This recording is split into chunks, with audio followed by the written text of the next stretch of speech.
Hello, I'm Robert, And I'm Evelyn. and this is Token About It.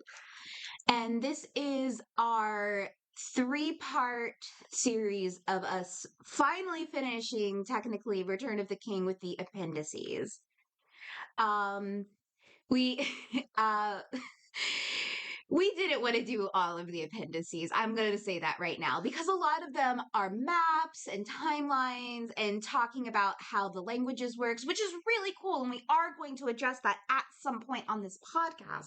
However, not right now. Not right now. We picked the top three things that we thought to do. So we're going to be talking about the tale of Aragorn and Arwen, which is today, and then the I can't remember the name of it, but the stuff about the Roham Okay. Yep. in the next one, and then finally what happens to the Fellowship after the story's over, which was specifically requested by all of you as the person was like, please address this, and I'm down for it. I did read all of the appendices though. Dad said that he really didn't want to reread them because he's done it before, especially for like writing papers. So I did actually read all of them. Yes. And the only other story parts that we're not going to address is the Numenor and Gondor stuff, because we want to save that for when we finally do like a deep dive into the Ring of Powers stuff, which we've had to put off because, life, we're busy.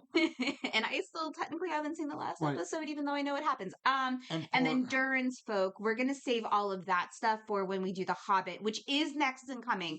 We still can't announce the specifics yet because we're still technically working on them, but it's starting to come together, and I'm really excited for what we're gonna do with the Hobbit. And I can do a little spoiler, which is, since that's the only Tolkien thing that I have read, we're gonna have some up until now. up until now, yes. Because I've been obsessed with The Hobbit, as you all probably know, listening to this podcast. So we're gonna have some new voices of people that haven't read it before to keep kind of that same kind of vibe that we've been doing with people not really understanding what's like, not knowing what's going to happen until they actually read it and Right. get their immediate reaction. So I'm excited for that. Right. Also, I highly encourage everyone to read the appendix at least once. Um, it's a little tough reading It because is. he doesn't write it story wise mostly. He literally, it's literally, he is writing what the person. So the Lord of the Rings is the tale of all of the hobbits, and he is writing as a translator. And so the appendices is literally a it because he wasn't a writer, he was a professor and a researcher, and it's written for as like, It's like, this is what I did. This is how I did the translation. yeah, This is the it's background you need for the translation. All of these people have completely different names than what I chose to translate, which we're not going to get into right now. We're going to a little bit, save that for like, well, a little bit. we're going to save that for mostly for the languages, but it's basically written like a research paper, which as a science person, I kind of thought was I wasn't going to hilarious, and I say. wasn't, and it wasn't terrible for me. For people that aren't reading research papers all the time like I am, it's tough. Well, and I would call it even a step further than a research paper. I would say it's like a journal article written on your research paper. Right. Yeah. So, because I mean, it's very straightforward. Yes. We don't get it. We get very little bit of his, talking about colors and Hmm. feelings and what it seems like. Yeah. This is pretty much cut and dry. Right. And it is only for background information, though, too. Right. It's background information to understand everything that he couldn't organically fit in, which I do appreciate.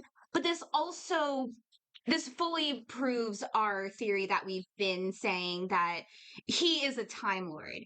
Or the version of a Time Lord where he's going between parallel universes. Though then again, this is technically There's supposed a to. whole series of books, by the way. I will have to look up the series of books, but it's all about members of the Inklings being able to transfer to this other kingdom where they get all their ideas. I believe it. I completely believe it. Yeah. Like Tolkien is he's the absolute goat. Like he is the Simone Biles of fantasy writing.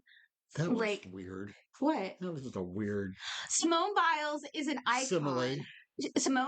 Simone Biles is an I absolute icon who is developing and revolutionizing and creating her own stuff in the gymnastics world.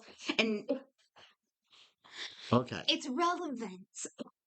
Yeah, but her work's not going to last 100 years. Maybe. I disagree because some of the original, because like some of the gymnasts from the 60s that did the first revolution of gymnastics, like we still talk about them. And it's like she's got elements named after her. So All even right. if harder, I'm almost done with my rant. Even if harder elements are done in the future, her elements that are named after her are still going to be the base. Mic drop.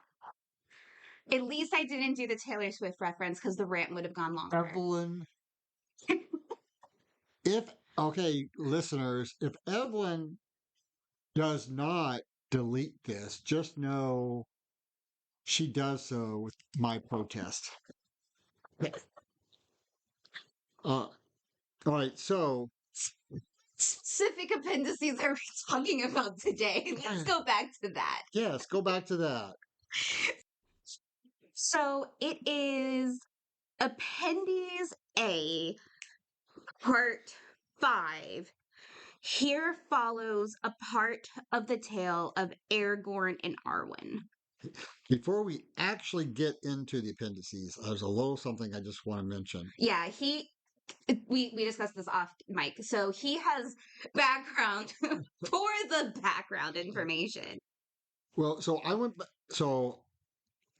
to go back to the chapter many meetings in the Fellowship Book 2, where it talks about Arwen, and she is also known in Elvish.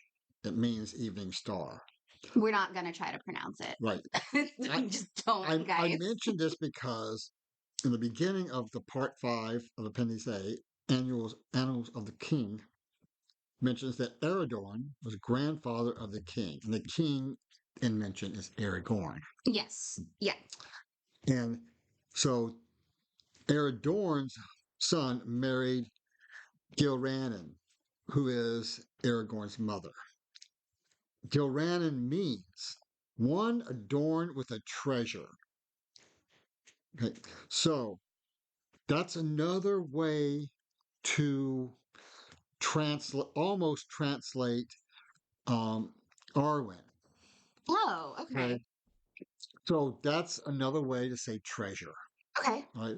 I mean, it really long wise, it means, and I don't understand how Tolkien gets this from the rest of how he explains the rest of his languages, but her name means, and I quote, one adorned with a treasure set with small gems in its network. I mean, which is a reference to the stars in the sky. gotcha. All right. I would just say I'm going to give Tolkien some credit because, like, I know that, like, especially like English names like ours, like, have crazy insane meanings, and it's like, how did you get that from it? Right. Which they just kind of picked names and said it mean things. So I'm Right. not too pressed about that Right. one. So, and the reason I mentioned that because it's also related to Arwen, who is mentioned a few times throughout the whole Series. thousands of pages Mhm. as a treasure. Yeah, she is. And so, She's also yeah. So I wanted to. So I went back into the books to look for what I thought was there. And Arwen technically means noble maiden. okay. But here's Tolkien throwing in some of his Welsh. It's a Welsh word that means greatly blessed as well. So he has got layer on top of layer on top of layer of meaning. Right. But if you we didn't address it very fully while we were doing the books. But through the books, we learn that she's not just the daughter of Elrond, who himself is a very powerful elf and very meaningful, but she's also the granddaughter of Adriel, Galadriel, yes, who just huge. Like she's just huge. She's a huge, major person in right, the right, world, let alone the elf world. right. So Gilranel was Aragorn's mother. Uh, uh, Yeah. and her name means one adorned with a treasure set with small gems in its network, which is a reference to the stars in the sky. So She is also okay. she is also referred to as a treasure, and it seems like it was another name for her going way, way back in the chapters Mm, of many meanings. Now, also in that chapter of many meanings, Arwen means noble maiden, hmm. as well as evening star. And it's also a real Welsh word that means greatly blessed. Okay. But these are all hints that, and this is how Tolkien wrote it. So he's kind of not even sure himself. But it most likely indicates that she's the last elf of high rank born in Middle Earth. Okay. So that's where all that comes down to. Gotcha. Now, yeah. So earlier, you said her grandmother was Gadriel, Mhm. and not only is that a big deal about who it is, but as we get further along too Mhm. in these notes. Now, Aragorn's father died when. Oh, you got something before that? Um, yeah. Okay. Just because I thought it was really interesting at the very beginning, because it starts with his grandfather, and it just says that his um so it talks about his father marrying her, and that it was a thing where her father didn't want her to marry him because he was prophesized to die young, but her mother was like, "Oh, then we need to do this more of haste then." So then they get married, and a year later the chieftain died by trolls, and that's when Arathorn became chieftain and Aragorn was born. And then um it talks about how his father died when he was 2, riding and adventuring with Elrond's sons. And I just thought that that was an interesting detail because Aragorn, like his family has known Elrond and his family for so long, Or like generations, for yeah. generations. Like we know Elrond's sons and Aragorn, they're friends. We've gotten this sense that they're friends, but now it's like we truly see it's like these are generations Right. of So friends. so Aragorn goes to live with Elrond, but he doesn't know his real name. He doesn't know his heritage. Right. They Uh, give him the name Estelle is what he goes right. by, which I think it's nice that at least in the appendices he just tells us straight up it means hope. It means hope. Um, and for me, this gives us another sense of why Elrond is against Arwen and Aragorn getting married because he sees them as brother and sister. He sees them as his two children. I fully disagree, but let's get there. I think you're skipping ahead a little bit. I completely disagree, but we'll get there. All right. Okay.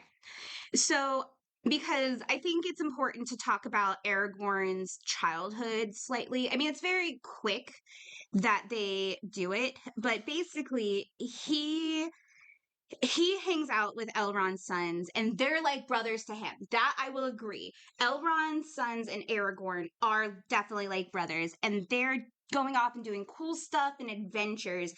And when Aragorn is 20, that's when Elrond decides that he is mature enough to know about his Know his heritage. true name and heritage. Yes. And that leads me to like what I was disagreeing with is he's just very overwhelmed with all this information.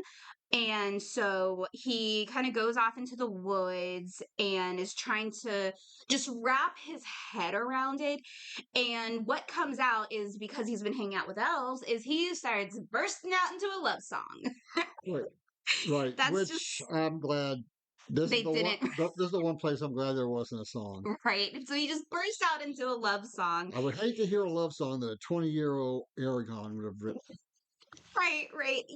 I'm gonna say because it's like I get the sense from like what's about to happen is that 20-year-old Aragorn and however old he is in Lord of the Rings is dramatically different. Like, He gets more life experience, I should say. But as he is singing this love song, it's right out of a romance novel, can I guys. can I can I can I can I tell you what Aragon Arwen is wearing? Well, I was about to say a beautiful elf appears, and that's Arwen. Now tell us what she's wearing. For the first Because we need time, that for all romance novels. for the first time that he sees Arwen, she is wearing, quote, gems like stars, going Yeah, all the way back to his mother. right.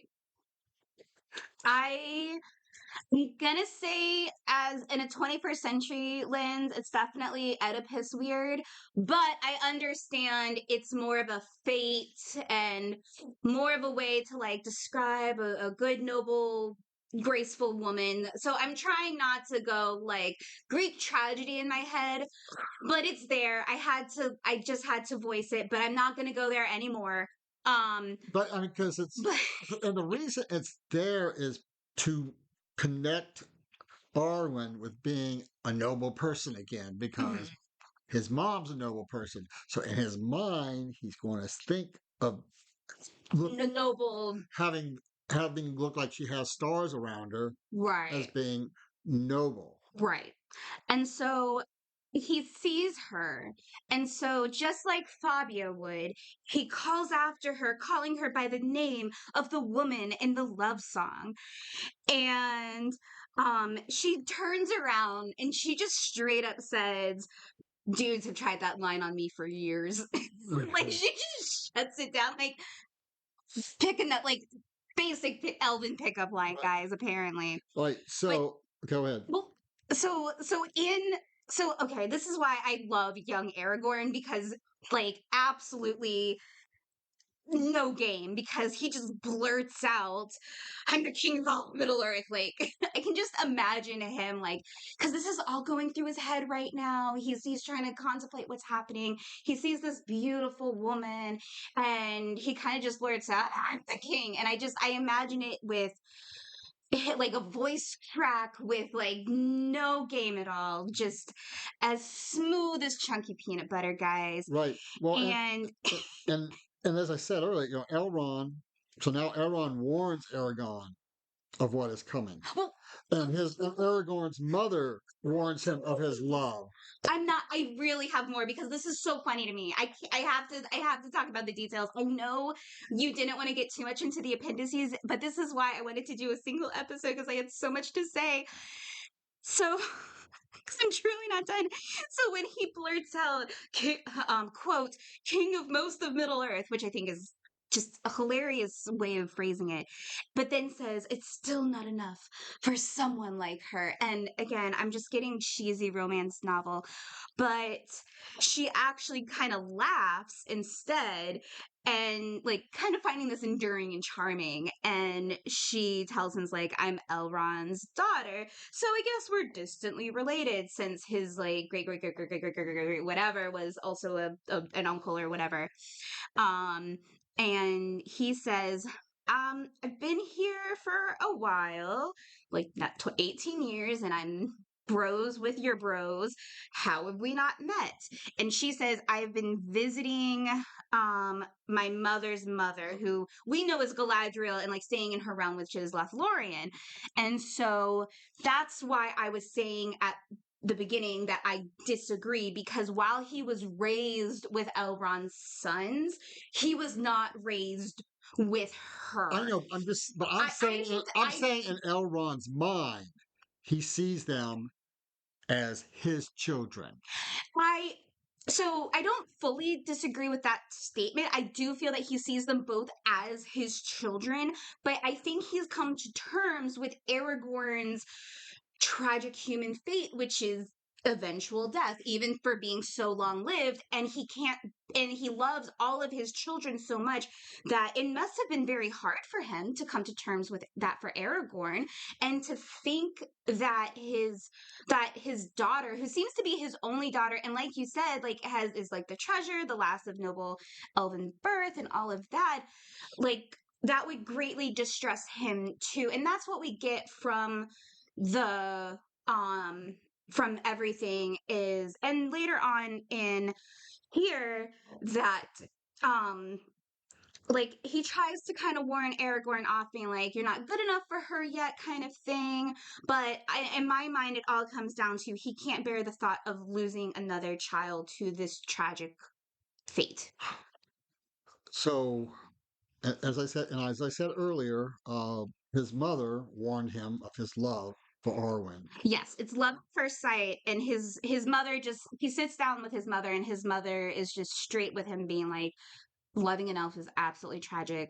Yeah, yeah, and, 3 out of 10 wouldn't recommend. right, and then also Elrond warns Aragorn of what's coming, and Yeah. quote: "You shall not have wife, nor bind any woman to you until your time comes.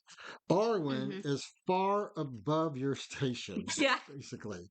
Yeah, he tells him, it's like, you have a great destiny, but that destiny could end very tragically early, but it will always end no matter what. And you can't have a woman until this great destiny is completed, that you might not, actually complete. And he says, like, you can't have any woman, but the thing is, before Elrond even says that she is well above him, she is elven royalty, Aragorn asks if his mom snitched about his crush. Yeah, But Elrond just straight up says, "You have no poker face." Like that's yeah, which yeah. again just made. And I want to know so much more about young Aragorn now. Like Not me. I love this. I think it's so funny where he's like, um It's kind of don't meet for me. It's kind of don't meet your heroes. every hero has to become a hero sometime, and so it's like his neutral face is Yeah, like, is Elrond being like, everyone knows you like her. Like there's no secret.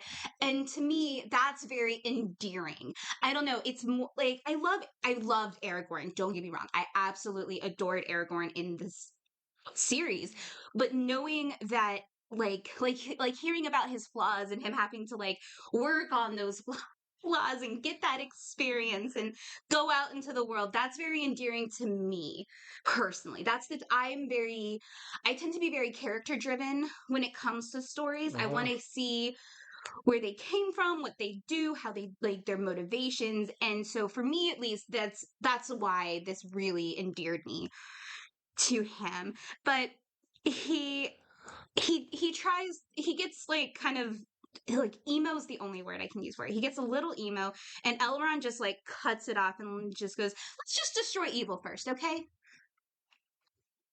Right. So, Evelyn, you need to stop using some references because anybody older than you might not know what you're talking about. Wait. For example, you keep calling him Emo. emo, but the only emo people of my age might know is Elmo, who's a red Muppet. I might argue that boomers and Gen Xers would have a child that went through an emo phase. But I do understand. Yeah, I you Which are we don't want to think about, right. We would. which I wish that part of my life was not there, I even mean, though I love same. you very No, much. say no. It was absolutely. I Uh, well, every teenager has to go through some sort of phase, and I certainly did that. Uh, but yes, I do more agree. than once. I've been giving my millennial view, but I'll try to make it a little bit more accessible for you old people. But thank you. Thank you very much.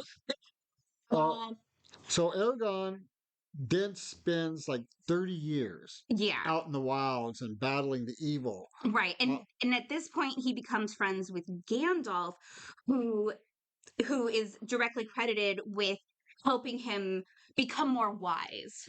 well, and He here boosts his wisdom score. and here we get a really not a real big nod toward King Arthur again. Gandalf is like Merlin, Mhm. and Aragorn is like young Arthur. And I'm talking about if you've ever read the book Once and Future King, because that's the kind of relationship there. Yeah. And the book The Once and Future King is the basis of my favorite Disney animated movie, Yeah, the sword and the stone. Sword in the Stone. Maybe we should do that as a bonus episode one day, talking about the Arthurian legend, since the Arthurian legend does, like, that was one of the huge influences for Tolkien. That Yes. was a huge influence. We've talked about some of the Icelandic and Norse stuff, so maybe we should do a bonus episode. So that'll be something we'll work on, because I love the Arthurian legend stuff too. So, So that'd be interesting. so But now, but well, I was gonna say just okay, go ahead. a small detail that again really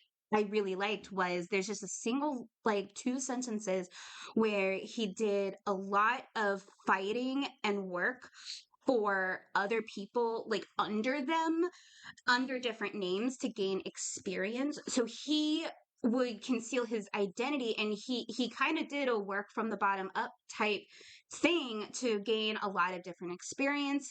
And the way that I view this is a way to see how other leaders lead to decide what he would want to do, and more importantly what he would not want to do. Right. And I know it seems almost like a throwaway line, but again, to me, that really defines the Aragorn that we know, that is able to humble himself, and he doesn't go out blurting out that he's the king to every pretty girl.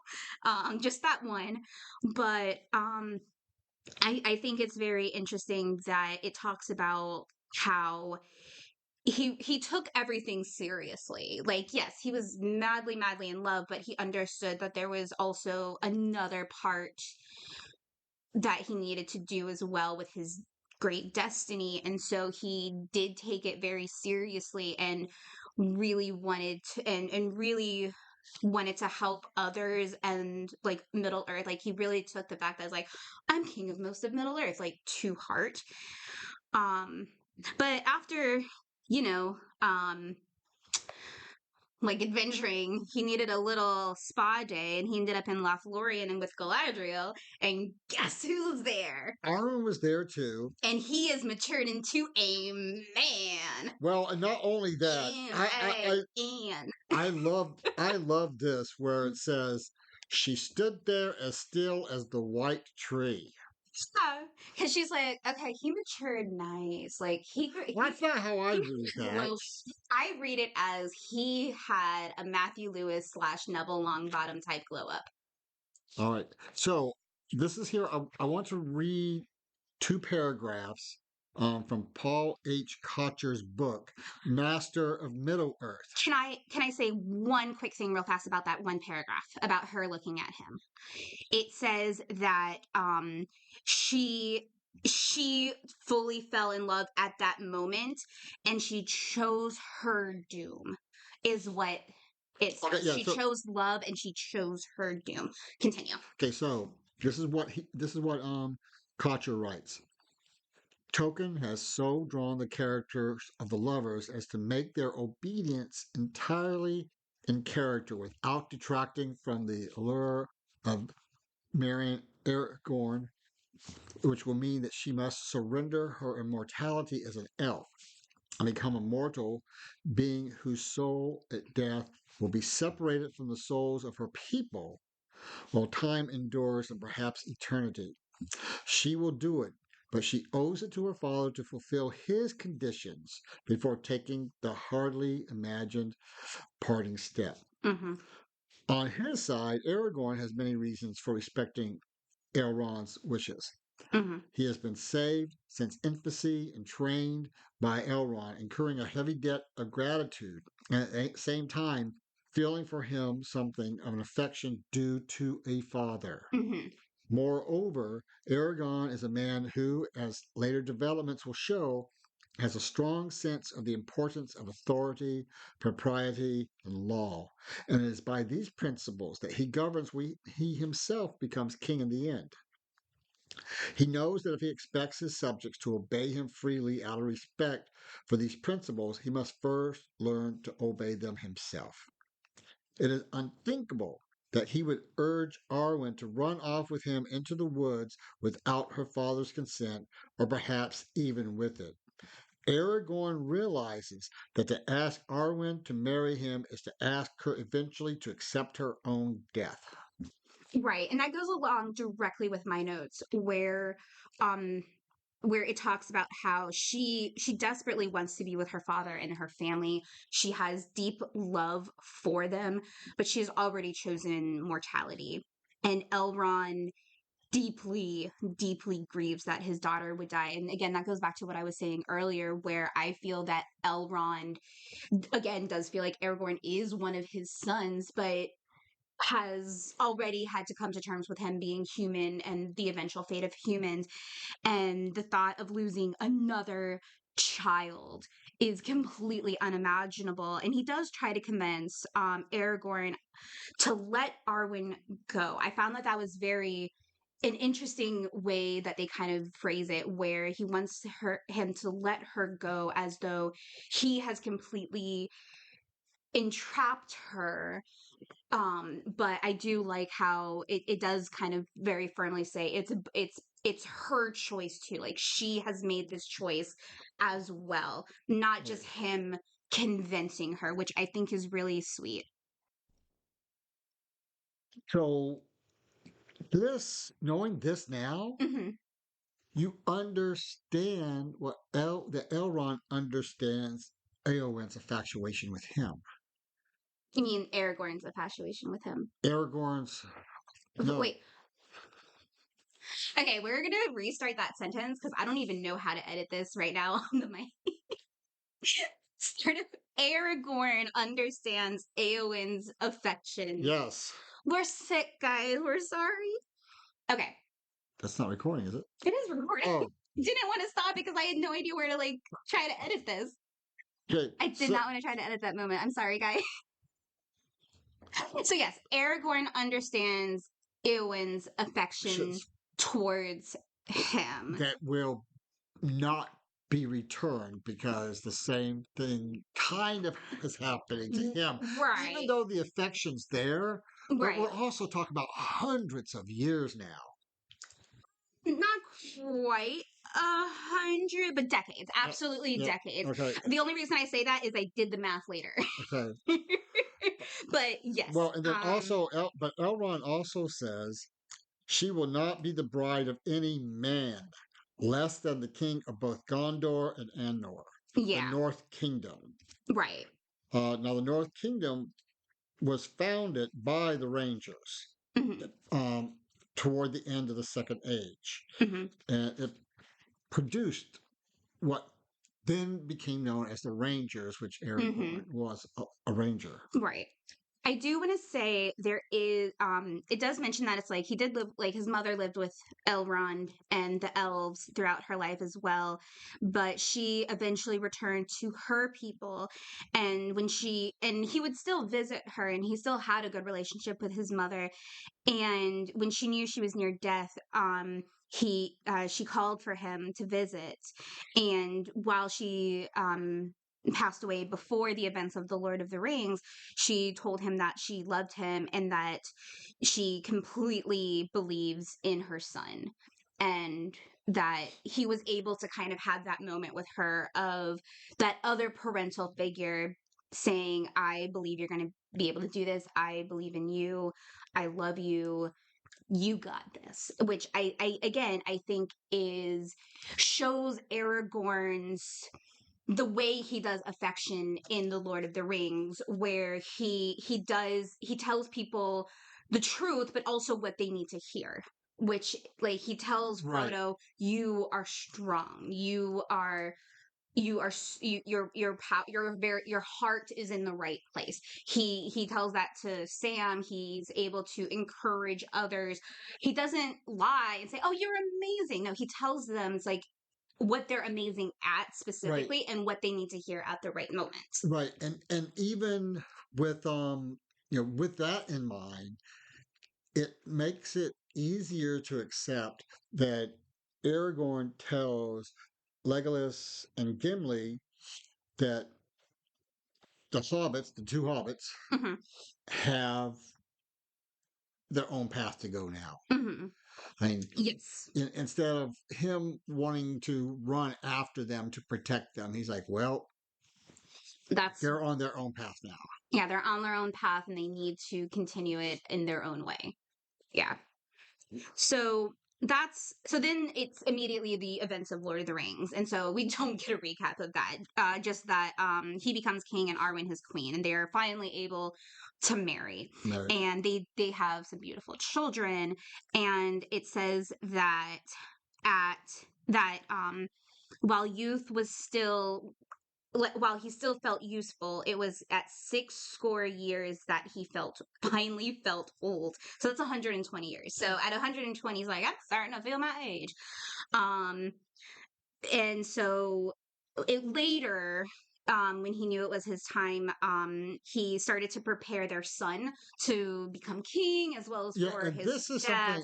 and this is something I find interesting too, because it briefly, I can't remember if it's in this appendices or another one, but it briefly mentions that his children have golden hair that looks Hmm. like a halo. Yeah. All right, so it you might not think that's important. I mean, Hmm. like, kids are born with light blonde hair every day, Hmm. but he is dark. She is raven haired. Hmm. So it is an unusual thing for these bright children to be Mm. born to them. And it is a foretelling of a story that we never get to hear. Mm. Um, so, Yes, it's really nice because it leads to what the fourth age is going to be. Like how the fourth age, like it leads to your imagination what's going to be the leaders of the beginning of this fourth age of man. And I like the imagery of the halos, again, especially since we've been talking about the stars in the sky, how the way that I see it through all of Lord of the Rings, that he usually uses stars talking about how even in darkness some light can come through. And so there were dark times, but some light came through. But now the darkness has been defeated, at least for now. And so now these children are like the sun, where they can shine bright and be that light that leads them into a very successful new age. It's kind of the way that I'm getting that. right. But anyway, as Aragorn was preparing his son, Arwen was not ready. And it was then that I like this line a lot. It was then that she realized just how bitter death is. And I got emotional with that. And this is something I find really interesting. When he's on his deathbed, she calls him by Estel, Yeah, which means hope. right. So I think that's a good place to stop. This is because I still have more. No, I mean their For story. him, Yeah, their for story, their for story. their Yeah, story. yeah, Um, and I do like, again, they say, as he died, his grace and worthiness was immortalized, which I love as well. yeah. Where even though he has gone, the things that he has done and the things that he has built, both, I guess, like spiritually, emotionally within the people, as well as literally building up Gondor and its kingdom, will be immortalized.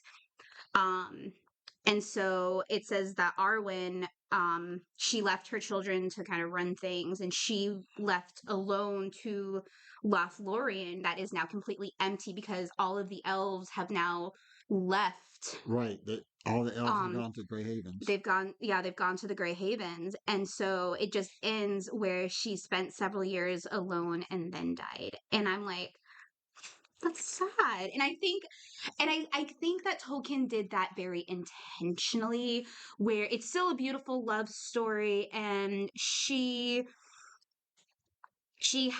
is a beautiful love story that has a lot of meaning, but it does again show that elven fate of choosing mortality, where unfortunately you do have to pass, and she knew that it would be alone at the end, and it's so sad, but like it's beautifully tragic.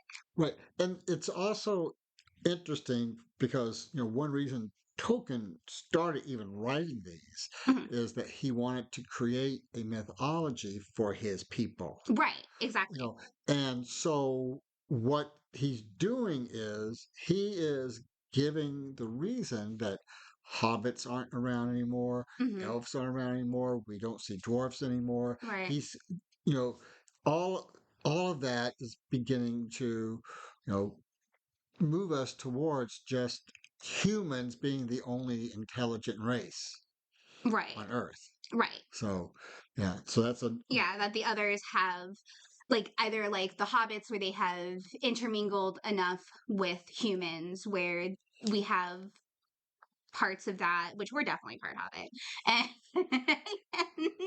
speak um, for yourself. 4'11". at least mom's side. Uh, wait, Italians or hobbits? I mean, we're all short and hairy. Okay. Yeah, I You said that. I didn't. Italian American. I can say it. If you don't believe me, look at the family albums. Love you all. I'm also short and hairy, so I can't talk. I'll own it. But yes, it's a very bittersweet ending, is what I'm getting at for this particular appendies, but also for the story kind of as a whole. Yes. So I thought it was really interesting. Like I said, because our original plan was to do just one long episode of all the appendices. And then I read this and I'm like, I have a lot of thoughts, Yeah. as you saw. Okay, so much for our short episode. Well, Uh, I knew it was going to be like this. I knew I had thoughts. I knew I had feelings. I had so many feelings. all right. But was there anything else you wanted to address for this particular appendix? No, no, not for this particular one. Okay. It was interesting. I really enjoyed it. That's something that I'm in a book club right now reading a different book, and you keep getting these like little hints of these other characters, and we keep saying give us the short story to explain, and Tolkien did. He gave us a short, well, technically not a story, but he gave us something short to the point that explains what happened in a very cohesive, that's the word, cohesive and concise, those are the words I mixed together, way that still it got me emotional. It was there was no fluff, there was not, but it's still like I felt affection for Aragorn, I felt sadness for Arwen, and even for Elrond and his mother. And I again, it's amazing that Tolkien, even when he's not writing to tell a story, he still manages to get those emotions Right. out, Yep. which is why I was saying he's the GOAT, absolute greatest of all time. Like it's truly it's mind bot like yes, reading the Lord of the Rings, I get it now. I get it. I get why everyone loves it so much. But for some reason, it was this particular appendices where I went from like, yeah, I enjoy it, to I am obsessed. Like this is incredible. This like Yeah. So I want to.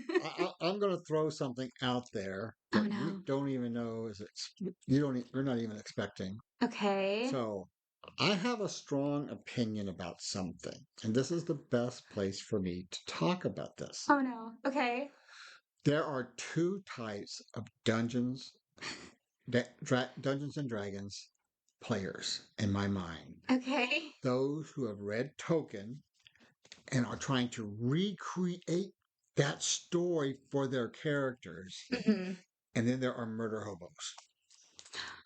I agree. Not necessarily that they had to read Lord of the Rings, but it's like they desperately want a dramatic story arc and have a lot of like great things, and there's other people. It's just like, oh, there's some people over there. Let's kill them and loot them. I Yeah. do agree that there's definitely those types, very different types of players. I like to think I try to stay in the middle, where it's like I really want to have like a good story, but I also want to have fun. Is where I try to go. Right. But yeah, I I agree. Like yeah, like after reading Tolkien, and then like I said, like I can't believe it's the like again, I don't get me wrong, I enjoyed it immensely, and I'm a huge fan now, but it was this appendices that just like I'm all in. Like I was already like in, but now I'm all in, you know? Yep. Well, okay. Well, I've been Robert, And I'm benevolent. and this is Token About It, just in time for me to answer the phone. Bye.